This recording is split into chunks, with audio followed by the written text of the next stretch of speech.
Good afternoon. Thanks for joining us across the fence. I'm Fran Stoddard. It is the peak of the growing season for both home gardeners and professional farmers. Whether you're growing a few vegetables or cropping several hundred acres, UVM Extension provides help and support. For gardeners, the Extension Master Gardener Helpline is just a phone call away. For farmers, Extension specialists around the state provide education and technical support to ensure that best management practices are being used to help protect our environment. In this report from the Lake Champlain Basin Program, we see how farmers are putting those best practices to work. Farming is somewhat of an experiment. You try what works for your soil. We look at it as being stewards.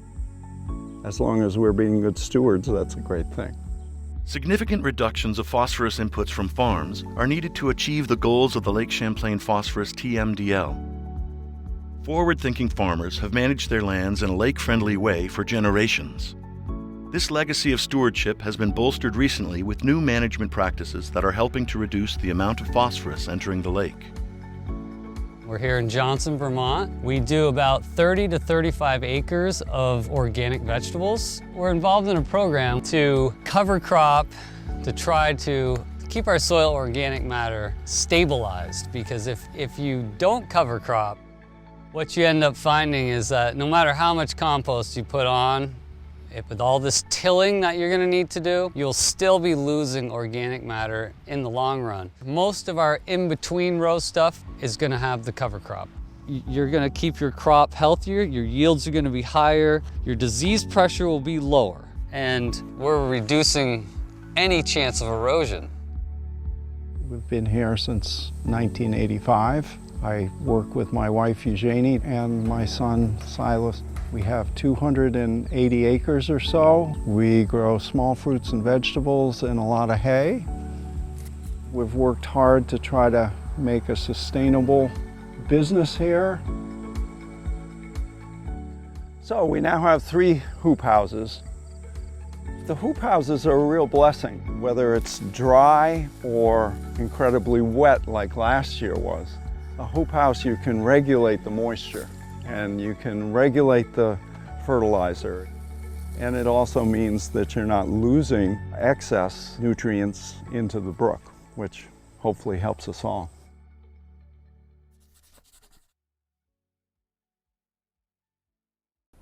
Our thanks once again to Lake Champlain Basin Program and producer Vince Franke of Peregrine Productions in Duxbury for sharing that video with us. Our next segment involves long-term research by scientists at the University of Vermont. In recent years, they've discovered that one tree species is regaining its health years after it was almost wiped out by acid rain. From our archives, Rebecca Gollin tells us more in this report. The toll road in Stowe might seem like an unlikely place to find a news story, but there is one here, and it's good news. What I found during that project was that yes, they've recovered, but the trees actually were growing better than they had in the entire record of their growth. Even a tree this size can be, 40, 50 years old sometimes. Alexandra Kasiba is a staff scientist with the University of Vermont's Forest Ecosystem Monitoring Cooperative. She's talking about red spruce trees and a study she completed that produced some unexpected results. So this was really surprising. We expected them to recover, but maybe just kind of go back to status quo. And here they were growing great, growing amazing. And so this opened up, this is how science and research happens. You stumble upon stuff a little bit unexpectedly. To understand Kasiba's surprise, we have to take a step back and look at why red spruce was an important species in Vermont. It was so valued that when Americans cleared the land in the 1800s to have hill farms and have sheep, it was the dominant tree that they were cutting out, building with, but also exporting. Burlington, as a timber mecca, exported a lot of its red spruce up and down the Lake Champlain through the Richelieu, etc.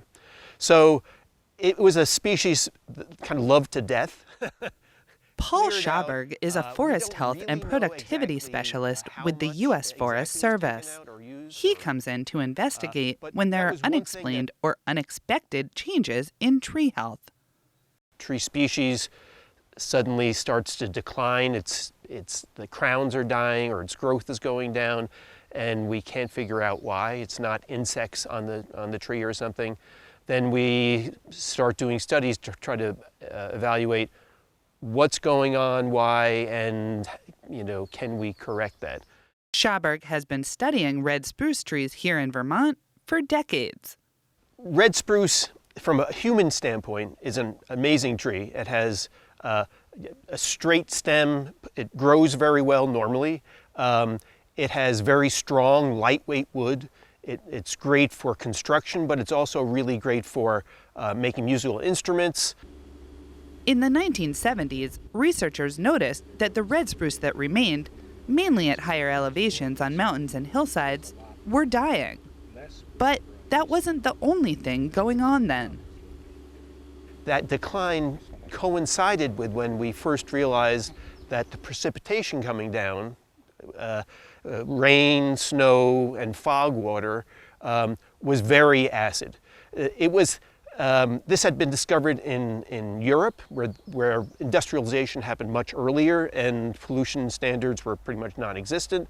But it was only with someone in New Hampshire at the Hubbard Brook Experimental Forest studying the water cycle, saying, "Oh, let's measure the pH of this," that they were, shocked. It was, hundreds of times more acidic than what they thought it should. It was a puzzle for scientists at the time. They knew that the precipitation was highly acidic and that the red spruce, a formerly dominant tree in the area, was declining for no apparent reason. That's when they began to wonder if there was a link between the two. Folks like Hub Vogelman at UVM started saying, I wonder if these are connected. And that began actually a tremendous scientific effort. UVM professor of botany, Hub Vogelman, was crucial to the discoveries that came next.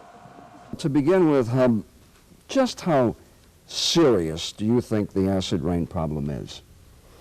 Well, we think it's quite serious, and probably more serious than a lot of people believe today. Here's a picture I took a couple of years ago. It's at an elevation of about 3,000 feet on Camel's Hump. It's facing west toward the Champlain Valley. You can see a large number of dead trees, including mostly they're dead spruces. The work of Vogelman and others led to the 1990 amendments to the Clean Air Act, which reduced the sulfur and nitrogen that were the main culprits in making the precipitation so acidic. But Schauberg was not done with red spruce just yet.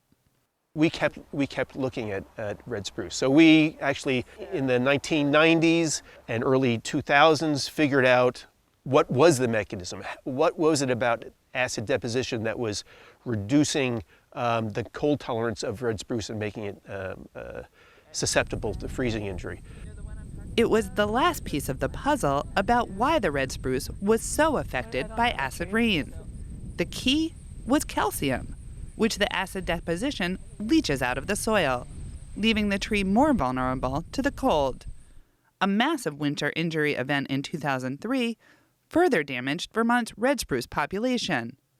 It was a few years later that Kasiba began the work that led to her study. We were still looking at what we thought would be the downward trajectory of these trees that had been so badly damaged in 2003. And indeed, she found that the trees were growing much worse for 3 and even 4 or more years after that winter injury event.